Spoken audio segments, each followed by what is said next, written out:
నమస్తే. ఈరోజు ఒక ప్రత్యేకమైన అతిథిని మీకు పరిచయం చేయబోతున్నాను. ఆమె ఎవరో కాదు, తెనాలి రామలింగ కవిగా మనకు తెలుసు.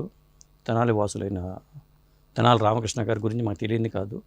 ఆ రామకృష్ణ గారి వారసులు, ఆ కుటుంబం నుంచి వచ్చిన వ్యక్తిగా కేవీ కృష్ణకుమార్ గారి గురించి చెప్పాల్సి వస్తుంది. కేవీ కృష్ణకుమార్ గారు తన చిన్నప్పటి నుంచి, స్వగ్రామం తెనాలి, మరి చిన్నప్పటి నుంచి తన 10వ ఏట నుంచే భలే పెళ్ళి అని నాటకం రాశారు. ఆ తర్వాత సాహిత్య రంగంలో అనేక నవలలు, కథలు, నాటికలు, టీవీ సీరియల్స్ కూడా రాశారు. వీటన్నిటితో పాటు ఆమెలో ఒక ప్రత్యేకమైన ఆధ్యాత్మికవాది ఉన్నారు. కృష్ణకుమార్ గారితో మరి అసలు ఆ ట్రావెల్ ఏంటి, ఆధ్యాత్మికత అంటే ఏంటి, అసలు నేనంటే ఏంటి, భక్తి అంటే ఏంటి, ఎందుకంటే భక్తితో జీవనం సాగిస్తున్నారు కాబట్టి చాలామందికి భక్తి అంటే ఏంటి తెలుసుకోవాలని ఉంటుంది. కాబట్టి కృష్ణకుమార్ గారి మాటల్లోనే తెలుసుకుందాం మనం. ఇప్పుడు కృష్ణకుమార్ గారితో మనం మాట్లాడదాం. అమ్మ, దేవుడి పరంగా దేవుని ఎక్కడ వెతకాలి, అసలు మీ అనుభూతులు ఏంటి? దేవుడి పరంగానే, దేవుడి సర్వవ్యాపకుడు కదా. అంటే ఒకే విగ్రహంలో ఒకే చోట ఉన్నారని అనుకోవటం కంటే ప్రతి అణువులోనూ ఉన్నారు, ప్రతి జీవిలోనూ ఉన్నారు, ప్రతి మనిషిలోనూ ఉన్నారు. ఇప్పుడు స్వామి చెప్పిన, ఇప్పుడు రామకృష్ణ పరమహంస నాకు అన్ని రోజుల్లో చెప్పిన ఇది, ప్రతి మనిషిలోని దేవుణ్ణి చూడాలి. ఇప్పుడు ఎదురుకుండా ఒక మనిషిని చూస్తున్నప్పుడు అతనిలో ఉన్న ఏదో కాస్త నెగటివ్ ఉంటే, ఇప్పుడు అందరూ ఏం చేస్తున్నారంటే నెగటివ్ని బాగా ఫోకస్ చేసి చూస్తున్నారు. చూస్తుంటే అది మనలో ఒక రకమైన చెడు ఫీలింగ్ వచ్చేస్తుంది. ఎప్పుడైనా సరే ఎదుటి వారిలో ఉన్న చెడుని చూడకుండా ఎదుటి వారిలో కాస్త మంచి ఉన్నా దాన్ని బాగా మ్యాగ్నిఫైయింగ్ చూస్తున్నట్టయితే వాళ్ళలో మనకు భగవంతుడు కనిపిస్తాడు. అంతేకాకుండా మనలో ఉన్న ఏమాత్రం చెడు ఉన్నా కూడా దాన్ని ఎన్లార్జ్ చేయించి చూడాలి. నెగటివ్ అన్నమాట. ఓకే. చేసినప్పుడు మనలో మనం ఆత్మపరిశీలన చేసుకున్న వాళ్ళం అవుతాం.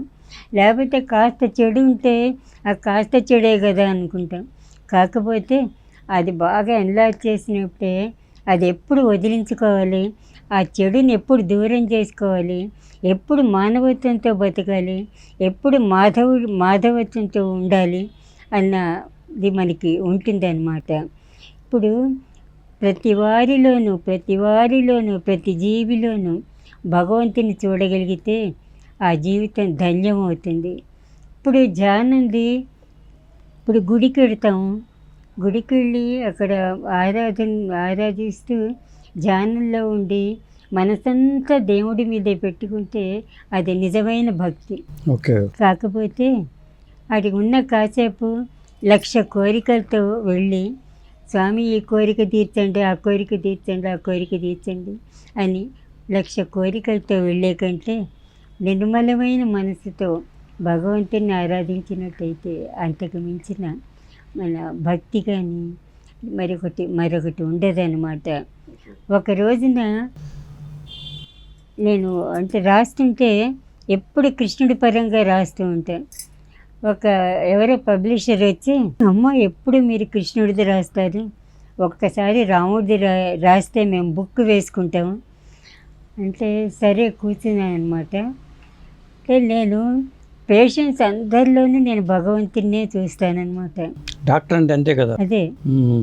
సరే వచ్చి కూర్చున్నాను. ఒక అర్ధరాత్రి కలం పట్టుకున్నాను. రాముడి గురించి రాయమన్నారు కదా. శ్రీరామ రామ రామేతి రమే రామే మనోరమే సహస్రనామ తత్తుల్యం రామనామ వరానమే అని అనుకుంటూ కలం పట్టుకున్నాను. పట్టుకునేసరికి ఒక్కసారి గదంతా వెలుగు వచ్చేసింది. నాకు అర్థం కాలేదనమాట. ఒక్కసారి ఏదోగా అయిపోయాను. అయిపోతే అట్లా చూస్తుండేసరికి తలుపు వేసింది. తలుపులోంచి ఆంజనేయ స్వామి గద పట్టుకుని లోపలికి వచ్చేసారు. వచ్చేసరికి నేను స్టన్ అయిపోయి చూస్తుంటే 2 మోకాళ్ళ మీద కింద కూర్చుని అక్కడ రూమ్లో ఉన్న స్వామి ఫోటో చూసి, రామా నీకోసమని ప్రపంచమంతా వెతుకుతుంటే నువ్వు ఇక్కడున్నావా రామా అని అట్లాగే ధ్యానం చేస్తూ ఉండిపోయారనమాట.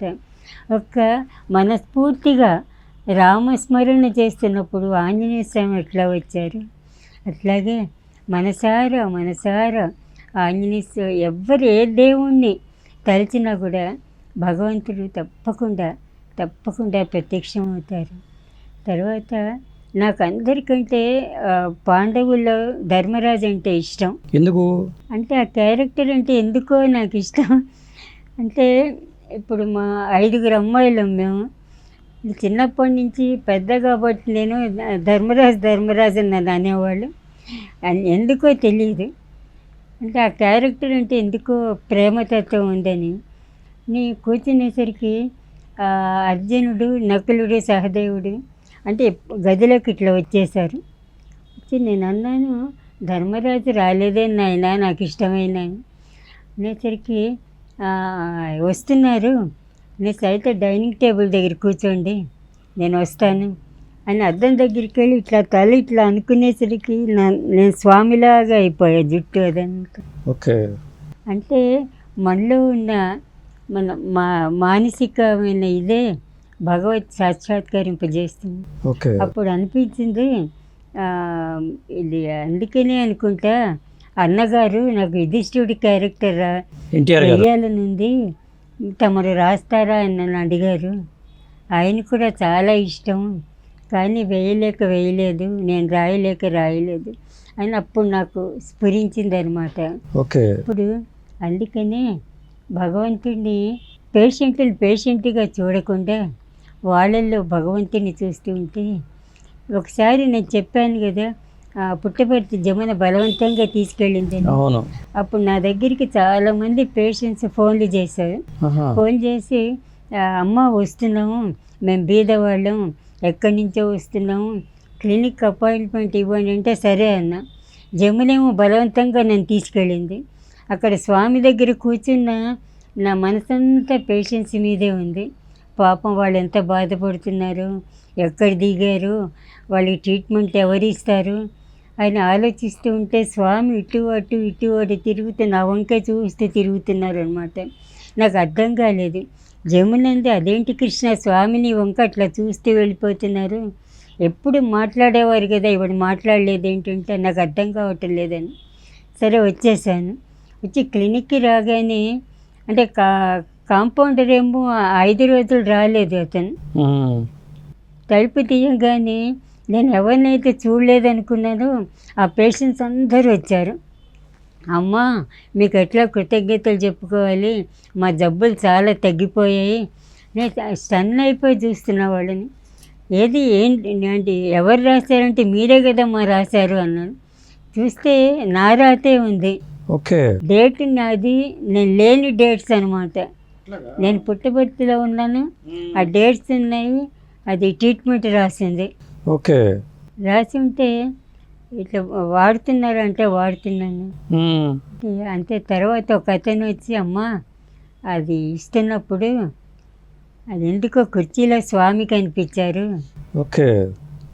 అంటే వాళ్ళకి కనిపించకపోయినా మాకు కనిపించారు. పాదాలు దండం పెడుతుంటే స్వామి పాదాలు కనిపించాయి.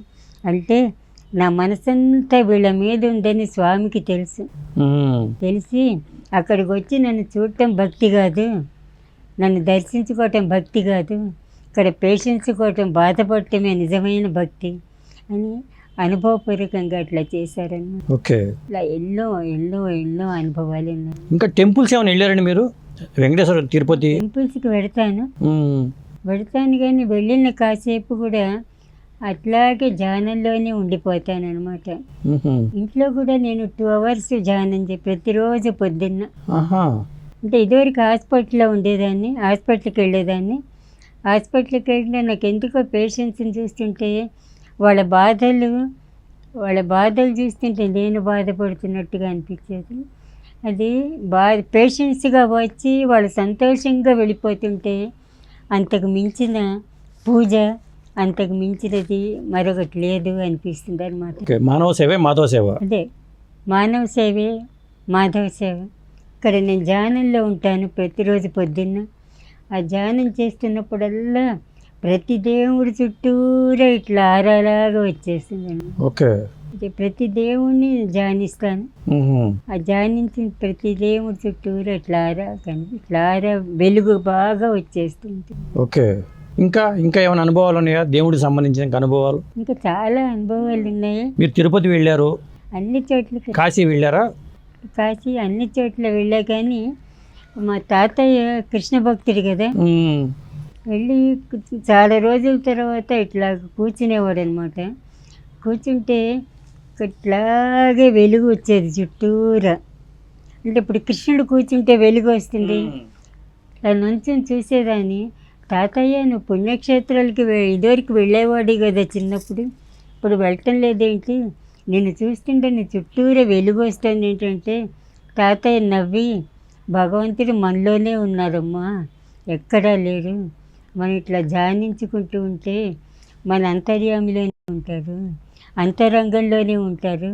మనం ఇక్కడ కూర్చుని ధ్యానించుకుంటే చాలు, అక్కడ ఎక్కడికో వెళ్ళాల్సిన అవసరం లేదు.